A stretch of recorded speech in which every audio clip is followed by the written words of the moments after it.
नमस्कार आजिर एही विशेष विश्लेषण को आपनकु बहुत बहुत स्वागत। भावन्तु तो जदि मु आपनकु कहे जे आपनक राशिचक्र एवं भगवान शिवंकर पवित्र 12टी ज्योतिर्लिंग मध्यरे एक गभीर लुचि रहिथिबा रहस्यमय संपर्क अछि। हाँ, आज आमे ठीक एही विषय ही कथा हेबा। आसंतु एही चमत्कार महाजागतिक संजोग विषय टिके गभीर भावरे आलोचना करिबा। ठीक अछि, आसंतु सीधा सड़क मूल कथा को जिबा। कौन सतरे आमर भविष्यत आमर भाग्य केवल आमर राशि आउ एही पवित्र स्थानगुड़िक भितरे लुचि रहिछि। ज्योतिष्य शास्त्रर विभिन्न उत्सरू एक बहुत बड़ कथा सामना को आसिछि। आउ ता हला 12टी ज्योतिर्लिंग भितरु जदि आमे निज राशि अनुसारे थिबा निर्दिष्ट ज्योतिर्लिंग को चिन्हट करी स्मरण करिबा ना, तेबे जीवन रे एहार अविश्वसनीय सकारात्मक प्रभाव देखिबा को मिलिथाय। सरल भाषारे कहिले एहा आम पई एक बड़ गेम चेंजर होई पारे। आउ गोटिए सबठारु आश्चर्यजनक कथा हेला महादेवंक आशीर्वाद पाइबा पाई शारीरिक भावे माने वास्तव में मंदिर को यात्रा करिबा आदौ बाध्यतामूलक नुहे। आज्ञा हाँ, ठीक शुणिले आपण।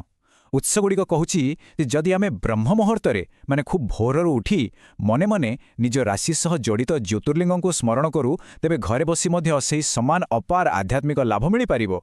वास्तव में यह हेउछि एक अत्यंत शक्तिशाली मानसिक पूजा। एबे आपण निश्चय भाबुथिबे जे एहा किपरि संभव। देखंतु, एही प्रक्रिया पछरे एक निर्दिष्ट ज्योतिष्य विज्ञान रहिछि जाहाकु उच्च ग्रह कुहा जाय। उच्च ग्रह माने कोन? सरल भावे बुझिले एक निर्दिष्ट राशि रे कोनोसी ग्रहर एपरि एक स्थिति जेउठारे ताहा सबुठार अधिक सकारात्मक आउ शक्तिशाली होइथाय। तेणु जेतेबेले काहार जातकरे कोनोसी ग्रह दुर्बल बा नकारात्मक स्थिति थाए, सेही ग्रह जो राशि रे उच्च स्थिति रहे ताहा सह जड़ित ज्योतिर्लिंग को प्रार्थना कले सबु प्रकारर ग्रहदोष आपे आपे शांत होइथाय बोली विश्वास करा जाय। तेबे आसंतु एहाकु टिके गभीर भावरे बुझिबा। प्रथम 4टी राशि उपरे नजर पकाइबा। मेष राशि पई रामेश्वर ज्योतिर्लिंग को निर्धारित करा जाइछि जेउठारे सूर्यंकर उच्च स्थान रहिछि।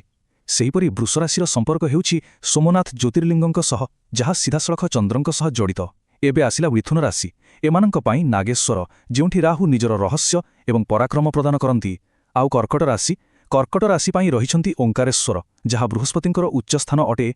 मजा कथा हेउछि निजर निर्दिष्ट मंत्र जरियारे एही अद्भुत संजोग को आमे अति सहजरे स्थापन करि पारिबा।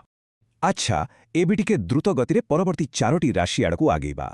सिंह राशिर संपर्क रहिछि घृष्णेश्वर ज्योतिर्लिंगंक सह। एठारे एक बहुत रोचक तथ्य अछि देखंतु। कन्या राशि पई मल्लिकार्जुन ज्योतिर्लिंग स्थिर करा जाइछि। काहेकि जानिछंती?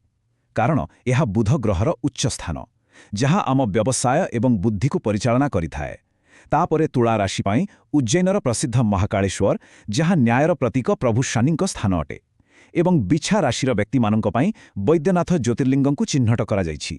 चालंतु एबे देखिबा आमर शेष 4टी राशि एवं एही संपर्क आगो किपरि रूप नउछि।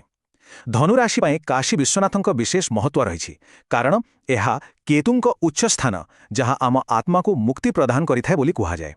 सेहीपरि मकर राशि पई भीमाशंकर, जहा मंगलंक स्थान।